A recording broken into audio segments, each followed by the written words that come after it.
Hello hi आदाब और सत श्री अकाल और एक बार फिर से आ गया हूँ मैं आप लोगों के बीच। आपका अमराज आरजे अपने 90.4 मेगाहर्ट्ज कम्युनिटी रेडियो ज्ञान वाणी यानी कि ज्ञान की वाणी पर, और दोबारा से आप लोगों के पास लेकर आया हूँ CPR यानी कि करंट पल्स रेडियो।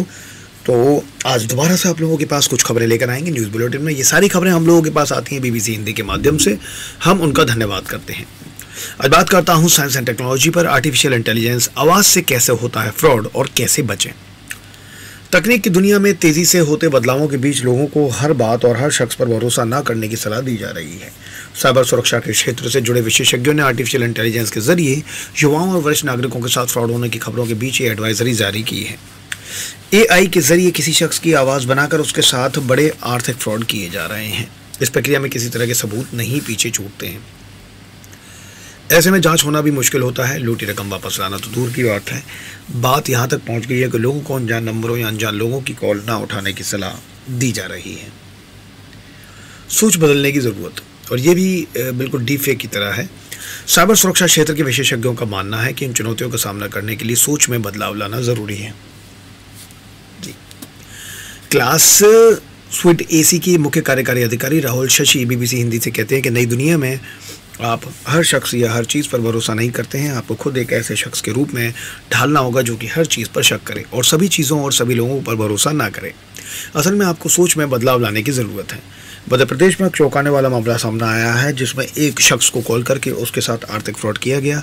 फ़ोन करने वाले शख्स ने फ़ोन उठाने वाले शख्स से कहा कि उसके किशोर बेटे ने बलात्कार किया है, जिसे रफा दफा करने के लिए 50,000 रुपये देने होंगे। फ़ोन करने वाले शख्स ने उसके इस पिता को उसके बेटे की रोती हुई आवाज़ भी सुनाई। इस पर पिता ने तुरंत 50,000 रुपये ट्रांसफ़र कर दिए। बाद में पता चला कि उसका बेटा बिल्कुल ठीक था और ये एक फर्जी कॉल थी। ये मामला फ्रॉड के उन मामलों से मेल खाता है जिनमें फ्रॉड करने वाला किसी शख्स की आवाज़ बनाकर उसके दोस्त को फ़ोन करके कहता है कि वो एक अनजान देश में फंसा है और तुरंत उसे पैसों की ज़रूरत है। सिक्योरिटी IT कंसल्टेंट सर्विसेज में साइबर सुरक्षा विशेषज्ञ शशिधर CN कहते हैं कि मेरे एक दोस्त के साथ ऐसा हुआ। उसे सोशल मीडिया प्लेटफॉर्म पर अपने दोस्त की आवाज़ में मदद की गुहार लगाने वाला संदेश मिला, जिसमें कहा गया कि उसने अपना सारा सामान खो दिया और उसे तत्काल रूप से आर्थिक मदद की ज़रूरत है। शशिधर CN कहते हैं भारत में मौजूद इस दोस्त ने जब फ़ोन करके अपने दोस्त का हाल पूछा तो वे चौंक कर आश्चर्यचकित हुए कि उसका दोस्त बिल्कुल ठीक है। जब उसने अपने दोस्त को इसके बारे में बताया कि उसके सोशल मीडिया अकाउंट पर ऐसा कहा जा रहा है तो उसका दोस्त अपनी फर्जी आवाज़ सुनकर दंग रह गया। यह आवाज़ उसके जैसी ही थी। इस तरह के फ्रॉड अशिक्षित लोगों के साथ साथ शिक्षित लोगों के साथ भी हो रहे हैं। शशिधर इसका उदाहरण देते हुए कहते हैं कि कुछ दिन पहले मुझे एक फ़ोन आया। मुझे कहा गया कि ये कॉल टेलीकॉम विभाग से था। कहा गया अगर मैं रात तक KYC डिटेल नहीं देता हूं तो मेरे नाम पर जारी किए गए सभी नंबर बंद कर दिए जाएंगे। फिर कहा गया कि आगे बढ़ने के लिए एक नंबर दबाएं, कोई भी मूर्ख बन सकता है। मुझे पता था कि ये फिशिंग का मामला है जिसमें वे आपकी KYC डिटेल ले लेते हैं, इसके बाद फ्रॉड करते हैं। मैंने इस नंबर पर ऐप पर चेक किया तो नंबरों की पहचान करता है। इससे मुझे पता चला कि ये नंबर मध्य प्रदेश से था। मैंने नंबर ब्लॉक करके ऐप पर उसे फ्रॉड के रूप में परिभाषित किया, जिससे अगर इस नंबर से किसी को कॉल जाए तो उसे पता हो कि ये एक फ्रॉड कॉल है। कितना आसान है AI के ज़रिए आवाज़ बनाना। वो कहते हैं कि ऐसे मामलों में फ़ोन उठाने या मैसेज पाने वाले शख्स को ऐसे मैसेज या फ़ोन पर आंख बंद करके भरोसा नहीं करना चाहिए। शशिधर कहते हैं कि इंटरनेट पर ऐसे कई टूल उपलब्ध हैं जो किसी की आवाज़ का नमूना लेकर उसकी आवाज़ और बोलने के ढंग के साथ डीप फेक वीडियो बना सकते हैं, जिन्हें ट्रेस नहीं किया जा सकता। आप इन टूल्स को इस्तेमाल करके दंग रह जाएंगे। वहीं राहुल शशि कहते हैं कि मैं आपको कॉल करके कॉल रिकॉर्ड कर सकता हूँ, जिससे मुझे एक फ़र्जी कॉल बनाने के लिए पर्याप्त डेटा मिल जाएगा। कुछ एल्गोरिदम को सीड डेटा की ज़रूरत होती है। मैं आपको वीडियो या नॉर्मल कॉल करके सीड डेटा हासिल कर सकता हूँ। ये काफ़ी आसान है। कोई भी एक अनजान शख्स से AI कॉल पर बातचीत कर सकता है और इस बातचीत के दौरान फ्रॉड करने के लिए उसकी आवाज़ रिकॉर्ड की जा सकती है। वहीं साइबर लॉ शिक्षाविद नावी विजय शंकर कहते हैं कि ऐसे ज़्यादातर धोखेबाजों के लिए सोशल मीडिया एक खजाने जैसा है, जहाँ से आवाज़ों के साथ साथ वीडियो और फोटोग्राफ कॉपी कर सकते हैं।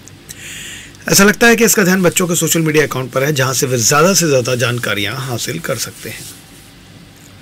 इस समय डीप फेक बनाने के लिए तकनीक उपलब्ध है, लेकिन उसका सामना करने के लिए तकनीक नहीं है। विजय शंकर कहते हैं ये एक तरह से जागरूकता का मुद्दा है। घबराहट में लोग प्रतिक्रियाएं देते हैं, लेकिन बड़े पैमाने पर जागरूकता अभियान चलाकर इसका समाधान किया जा सकता है। दूसरा कोई समाधान नहीं है। विजय शंकर एक कदम आगे बढ़ाकर सुझाव देते हैं कि बैंकिंग सेक्टर को तकनीक की मदद से पीड़ितों की जानकारी महफूज करनी चाहिए।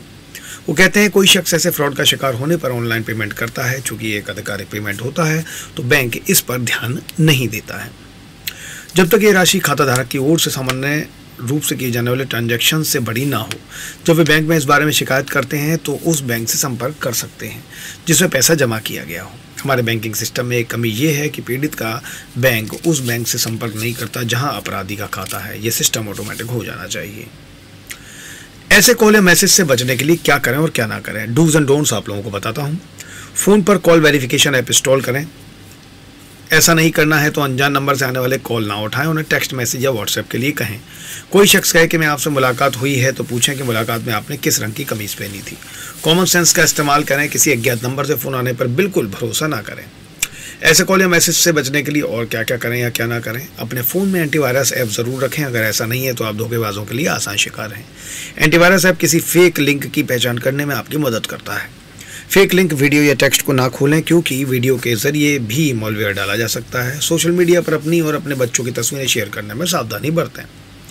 तो ये सारी की सारी खबरें हैं जागरूकता के साथ आप लोगों के लिए, जो कि मैं लेकर आया हूं, और जल्दी ही आप लोगों से दोबारा मुलाकात होगी करंट पल्स रेडियो में 90.4 मेगाहर्ट्ज़ कम्युनिटी रेडियो नैनवाड़ी पर। Thank you so much.